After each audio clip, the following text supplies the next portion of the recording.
Assalamualaikum, selamat malam. Salam sejahtera untuk kita semua.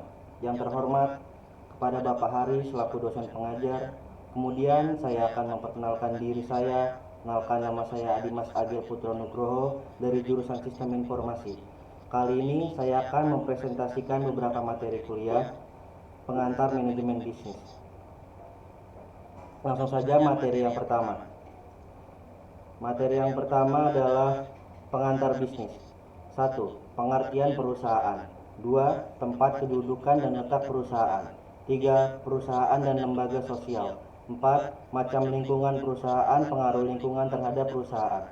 5. Pendekatan dalam melihat bisnis dan lingkungan. Dan yang kedua, saya akan menjelaskan tentang perusahaan. Perusahaan adalah suatu unit kegiatan produksi yang mengolah sumber-sumber ekonomi untuk menyediakan barang dan jasa bagi masyarakat, mendistribusikannya, serta melakukan upaya-upaya lain dengan tujuan untuk memperoleh keuntungan dan memuaskan kebutuhan masyarakat. Lalu yang ketiga, saya akan menjelaskan tentang perusahaan sebagai suatu sistem. Sistem adalah kesatuan atau unit yang terdiri dari sub-unit yang saling bekerja sama atau saling mempengaruhi secara langsung ataupun tidak langsung dalam mencapai tujuan tertentu. Lalu ada sifat sistem perusahaan, yaitu 1. Kompleks, 2. Satu kesatuan, 3. Berjenis, 4. Saling bergantung, dan 5. Dinamis. Lalu ada tempat kedudukan dan letak perusahaan. Tempat kedudukan perusahaan adalah kantor pusat perusahaan tersebut. Tempat kedudukan perusahaan pada umumnya dipengaruhi faktor kelancaran hubungan dengan lembaga-lembaga lain, seperti lembaga pemerintah, lembaga keuangan, pelanggan, dan sebagainya. Lalu ada letak perusahaan. Letak perusahaan adalah tempat perusahaan melakukan kegiatan fisik atau pabrik. Letak perusahaan dipengaruhi faktor ekonomi dan merupakan salah satu faktor penting yang menunjang efisiensi perusahaan, terutama dalam kaitannya dengan biaya. Faktor-faktor yang mempengaruhi biaya adalah 1. Harga bahan mentah atau bahan pembantu. 2. Tingkat upah buruh. 3. Tanah. 4. Pajak. 5. Tingkat bunga. 6. Biaya alat produksi tahan lama. Dan 7. Biaya atas jasa pihak ketiga. Lalu ada 4 jenis letak perusahaan, yaitu 1. Terikat keadaan alam, pabrik semen. 2. Terikat sejarah, batik Yogyakarta. Dan 3. Terikat oleh pemerintah, Surabaya Industrial Estate, Rungkut atau Share. 4. Dipengaruhi oleh faktor-faktor ekonomi. Letak perusahaan dipengaruhi oleh faktor-faktor ekonomi. 1. Kedekatan bahan mentah dan ketersediaan bahan mentah. 2. Ketersediaan tenaga air. 3. Ketersediaan tenaga kerja. 4. Ketersediaan modal. 5. Kemudahan transportasi serta 6. Kedekatan pasar dan kesesuaian iklim. Perusahaan dan lembaga sosial. Tujuan pendiri perusahaan dapat dibedakan menjadi tujuan ekonomis dan tujuan sosial. Tujuan ekonomis adalah mencari keuntungan atau profit. Tujuan sosial adalah memerhatikan keinginan investor, karyawan, penyedia faktor-faktor produksi, dan masyarakat luas. Lingkungan perusahaan. 1. Lingkungan umum. 2. Lingkungan khusus. Lingkungan perusahaan. 1. Lingkungan umum. 1. Politik. 2. Hukum. 3. Sosial. 4. Perekonomian. 5. Kebudayaan. 6. Pendidikan. 7. Teknologi. 8. Demografi. Lalu juga ada lingkungan khusus, yaitu 1. Supplier. 2. Konsumen. Dan 3. Pesaing. Pengaruh lingkungan bagi perusahaan. Pengaruh positif, negara aman, perusahaan dapat menjalankan usaha dengan tenang. Pengaruh negatif, negara tidak aman, perusahaan akan merasa tidak tenang. Pertanggungjawaban perusahaan kepada 1. Investor. 2. Tenaga kerja. 3. Konsumen. 4. Perantara. 5. Pemerintah. 6. Penyedia. 7. Pesaing. 8. Lembaga penelitian. Dan 9. Lingkungan. Lalu, salam sukses penuh berkas. Terima kasih. Baik, selanjutnya saya akan menjelaskan materi selanjutnya. Ulang lagi dong, Bu. Lalu saya akan menjelaskan tentang kewirausahaan. Moto wirausaha. 1. Modal bisa dicari. 2. Keahlian bisa dibeli. 3. Cita-cita dan semangat tidak bisa dibeli. Cita-cita dan semangat harus dimiliki untuk memulai dan mengembangkan usaha. Apa ciri wirausaha? 1. Keinginan untuk berprestasi, untuk mendapat keuntungan. 2. Berani menanggung resiko, tahan uji. 3. Optimis, energik. 4. Kreatif, inovatif. 5. Adaptif, komunikatif. Dan 6. Managerial skill. Apa itu kewirausahaan? Kewirausahaan adalah kemampuan untuk menciptakan nilai tambah dari keterbatasan yang dimiliki melalui peluang usaha yang kreatif, mengelola sumber daya, dan berani menanggung resiko. Apa sumber kewirausahaan?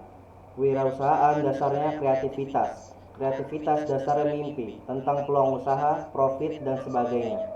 Mengapa banyak orang bermimpi tapi tidak menjadi wirausahaan? Alasannya adalah 1. Tidak memulai usaha. 2. Takut gagal atau rugi. 3. Tidak punya modal. 4. Umur sudah tua. 5. Tidak punya pengalaman. 6. Persaingan ketat. Dan 7. Mitos etnis dan sebagainya. Bagaimana memanfaatkan peluang usaha? 1. Pelajari kebutuhan pasar. Peluang bisa muncul dari A. Hobi atau kesenangan pribadi. B. Kegunaan lain dari suatu barang. C. Pemanfaatan produk atau limbah dari produk lain. Dan D. Kebutuhan akan sesuatu, produk atau jasa. 2. Analisislah gagasan usaha Anda. Apa laku dijual, berapa biayanya, berapa keuntungannya. Dan 3. Mulailah usaha. Bagaimana mempertahankan kehidupan usaha? 1. Kemampuannya memenuhi kebutuhan pasar sasaran. 2. Kemampuannya mengelola usaha berbasis keunggulan biaya. 3. Kemampuannya tampil beda dalam hal kualitas, layanan, dan sebagainya. Kewirausahaan dibentuk atau diwarisi. Bagi mereka yang menyerah sebelum memulai, kewirausahaan adalah warisan. Bagi yang mencoba dan mencoba kewirausahaan bisa dipelajari, dilatih, dan dibentuk. Usaha kecil. Contoh usaha kecil: dagang bakso, es buah, sembako, wartel, mie ayam. Gak usah ikut pelatihan, tanya saja ke tetangga. Gak berhasil, evaluasi. Yang ingin dikembangkan adalah dagang bakso dengan 10 cabang, es buah dengan 20 gerobak, dan seterusnya. Diperlukan manajemen. 10. Bagaimana memilih usaha? Kecenderungan umum. 1. Ikut-ikutan atau latah. Lohan, wortel, sup buah, akik, bunga, gelombang cinta, dan sebagainya. 2. Sesuai keterampilannya. 3. Dari hobi. 4. Usaha turunan. Berhasil atau tidak berhasil? Petunjuk usahawan. 1. Carilah jenis usaha yang menyenangkan diri Anda, bisa hobi atau bukan. 2. Bagaimana pasarnya. 3. Penguasaan teknis pembuatannya, tenaga kerja, bahan baku. 4. Bagaimana prospek keuntungannya. 5. Bagaimana persaingannya. 6. Bagaimana resiko usahanya. Dan 7. Bagaimana mengelolanya. Apakah langkah tersebut menjamin keberhasilan? Dunia usaha penuh misteri. Bagaimana dengan punglinya? Pajak preman, retribusi, pajak resmi. Bagaimana dengan perizinan? Apalagi cerita orang yang sudah menjalankan usaha sejenis, katanya keuntungannya kecil, dagangannya kurang laku, banyak pencurian, dan sebagainya. Mundur atau terus? 1. Nasihat usahawan sukses. Memulai usaha memang beresiko, tetapi tidak memulai jauh lebih beresiko karena tidak ada harapan, perubahan, atau kemajuan. 2. Pikirkan resiko usaha bukan hanya terjadi pada Anda, tapi hampir semua pengusaha sukses sudah pernah mengalami resiko usaha. 3. Kata Agim, tidak ada masalah yang bermasalah. Yang menjadi masalah adalah cara kita yang salah dalam memecahkan masalah. Bulatkan tekad Anda untuk memulai usaha, niscaya akan menemukan solusi terbaik. Tuhan memberi masalah sekaligus solusinya. Usaha apa yang bisa dicoba? 1. Usaha bidang makanan. Kebutuhan dasar, potensi pasar luas, ragamnya banyak, harga dari yang rendah sampai yang sangat tinggi.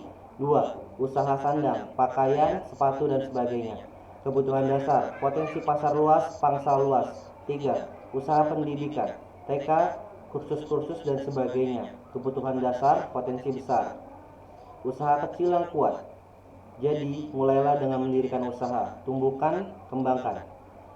Pertumbuhan ditandai dengan ukuran yang lebih besar, produksi, omset, karyawan, modal.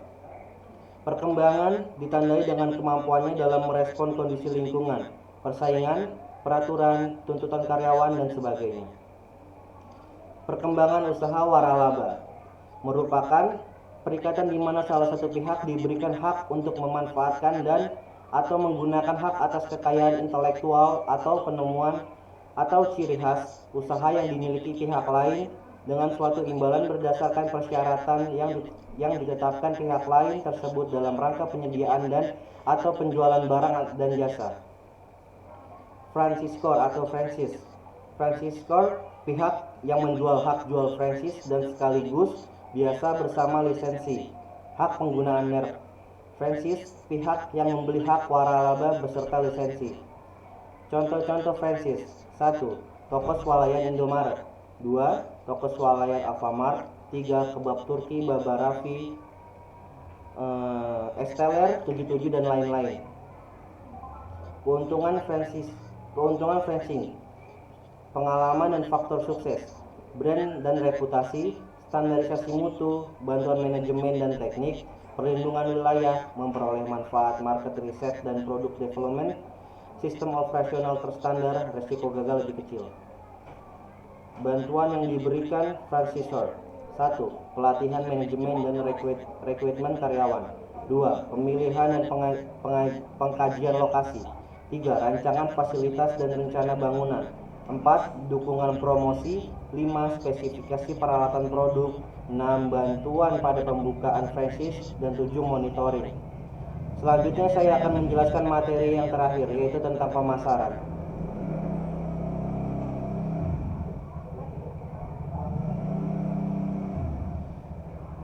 Pemasaran. Materi pemasaran. 1. Pengertian pasar dan pemasaran. 2. Jenis-jenis pasar. 3. Konsep inti pemasaran dan falsafah pemasaran. 4. Sistem pemasaran. Pemasaran adalah suatu proses sosial dan manajerial dengan mana individu dan kelompok memperoleh apa yang mereka butuhkan dan inginkan dengan cara menciptakan serta mempertukarkan produk dan nilai dengan pihak lain. Keyword definisi pemasaran tersebut di atas. 1. Kebutuhan. 2. Keinginan. 3. Permintaan. 4. Produk. 5. Nilai. Dan 6. Hubungan. Jenis pasar. Pasar persaingan sempurna, perfect competition market. Pasar persaingan tidak sempurna, imperfect competition market. A. Monopoli. B. Oligopoli. Dan C. Monopsoni. Aktivitas pemasaran. Konsep inti pemasaran: analisis, perencanaan, dan pengendalian atas program yang dirancang untuk menciptakan, membangun, dan mempertahankan pertukaran yang menguntungkan dengan pembeli sasaran dengan maksud untuk mencapai sasaran organisasi. 5. Falsafah manajemen pemasaran. Konsep produksi, konsep produk, konsep penjualan, dan konsep pemasaran. Proses pemasaran. 1. Pengukur dan peramalan permintaan.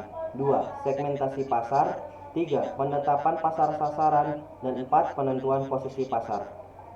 Pengukuran dan peramalan permintaan mengestimasi besarnya pasar sekarang dan waktu yang akan datang meliputi: 1.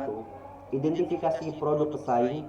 2. Identifikasi volume penjualan sekarang, menentukan apakah pasar sudah cukup besar. Dan 4. Potensi pertumbuhan pasar.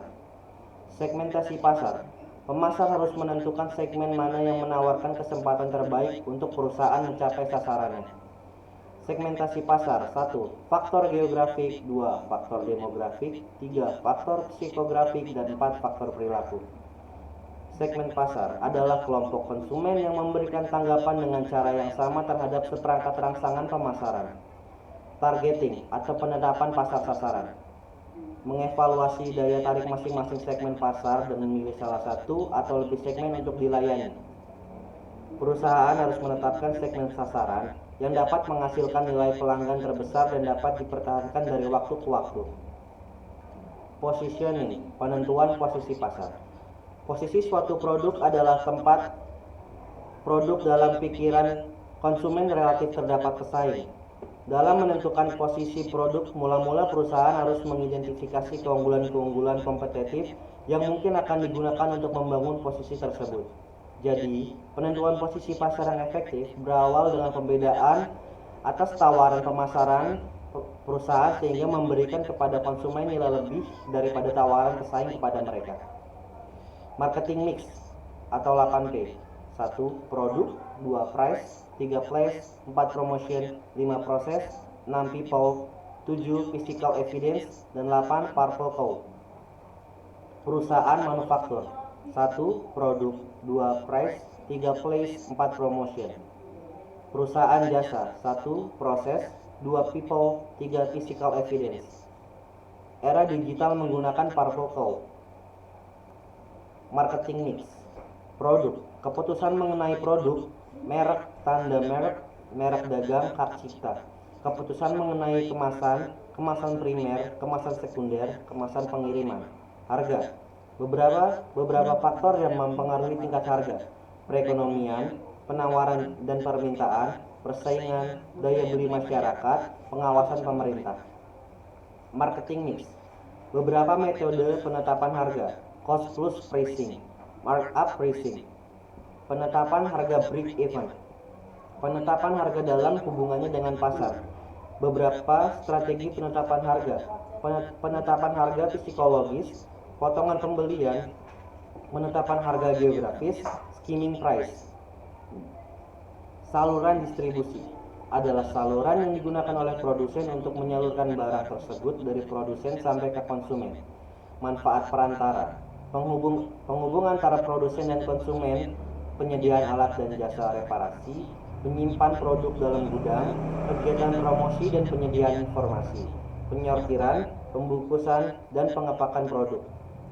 Marketing mix: tingkat saluran: produsen, konsumen, produsen, pengecer, konsumen, produsen, pedagang besar, pengecer, konsumen, produsen, agen, pedagang besar, pengecer, konsumen, promosi, periklanan, personal selling, promosi penjualan, publisitas. Promosi: peran promosi: memberi informasi, membujuk, mengingatkan masyarakat akan produk, jasa, atau image perusahaan. Periklanan: komunikasi non-individu dengan sejumlah biaya melalui media yang dilakukan oleh perusahaan, lembaga, atau individu. Promosi: media periklanan: surat kabar, majalah, radio, televisi, pos, internet, media sosial, keputusan tentang media, jangkauan, frekuensi, dan pengaruh. Personal selling: persiapan sebelum penjualan, penentuan lokasi pembelian potensial, pendekatan pendahuluan, melakukan penjualan, presentation, handling, objection, closing, pelayan sesudah penjualan, promosi penjualan, peragaan, pameran, hadiah, contoh barang, dan sebagainya. Publisitas merupakan sarana promosi melalui media bersifat berita. Sifat publisitas: 1 positif dan 2 negatif. Terima kasih dari saya. Arigato. Itulah materi-materi yang saya presentasikan. Apabila dari kata-kata saya banyak dengan yang kurang baik, saya memohon maaf yang sebanyak-banyaknya. Sekian dan terima kasih. Assalamualaikum warahmatullahi wabarakatuh.